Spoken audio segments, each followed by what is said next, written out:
Tady máme čarodějka, tak taky si zaslouží odměnu. Tak, čarodějka, jak se jmenuje? Michalka, a kdo ti pomáhal s kostýmem?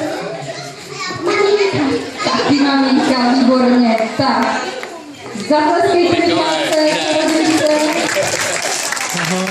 Tak a na prvním místě máme čeličku. Kde máme čeličku? Tady máme čeličku. Výborně. Tak, tam máme